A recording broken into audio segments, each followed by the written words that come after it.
आणि भावाभावाच्या वैरातून हाती काय लागतो? काहीच नाही, काही मिळत नाही. आतापर्यंत असं आहे का एखादा भाऊ एखाद्या भावासोबत भांडणं केले तर खूप मोठा झालाय? नाही. भाऊ भाऊ सोबत राहिले की भाऊ मोठा होतो. तो लहान असो मोठा असो, मोठ्याचा आदर लहानाने करावा, लहानाचा आदर मोठ्याने करावा. ही संस्कृती आपल्या भारत देशातली. या संस्कृतीच्या पाठीवर जगत असताना प्रभू रामचंद्रासारखा राजा, प्रभू रामचंद्रासारखा भाऊ आपल्या या भारत देशात झालाय आणि याच भारताला शिकवण दिली आहे. वनवास मिळाला होता रामप्रभूला, पण सावत्र भाऊ लखनजी लक्ष्मण प्रभू रामचंद्राच्या सोबत गेले. लक्ष्मणाला वनवास नव्हताच ना, पण लखनजीनं सांगितलं माझा भाऊ वनवासात असेल तर मी सुद्धा वनवासात जाणार नाही. राहायचं मला, जिथं माझा भाऊ असेल तिथंच मी राहील. नशिबानं का होईना, प्रारब्धानं का होईना, पण भरत राजाला 14 वर्षाची गादी मिळाली होती.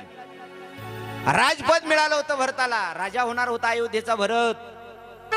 ज्यावेळेस मामाच्या गावून परत आला नंदीग्रामहून, आल्यानंतर सगळं काही शोकाकुळ पाहिला.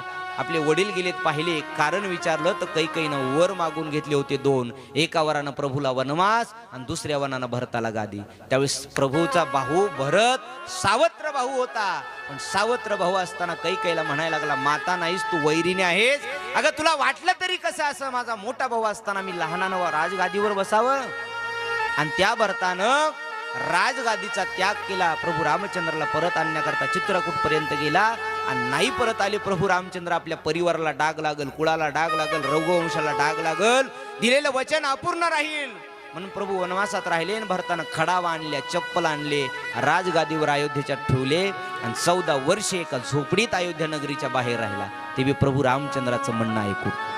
तो भाऊ या भारत देशात झाला, राजा झाला होता भरत. नशिबानं का होईना, पण भरतानं सांगितलं माझा भाऊ वनवासात असेल तर मला राजपद नको.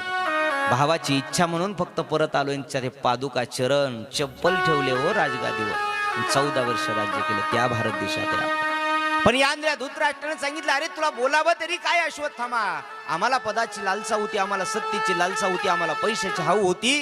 आणि पैशाची हाव ज्यांनी ज्यांनी केली आयुष्यात त्यांना बर्बादीच मिळाली, सुख नाही मिळालं. परिवाराची हाव करा, पैशाची हाव करण्यापेक्षा परिवाराची ज्या दिवशी हाव करताल आपली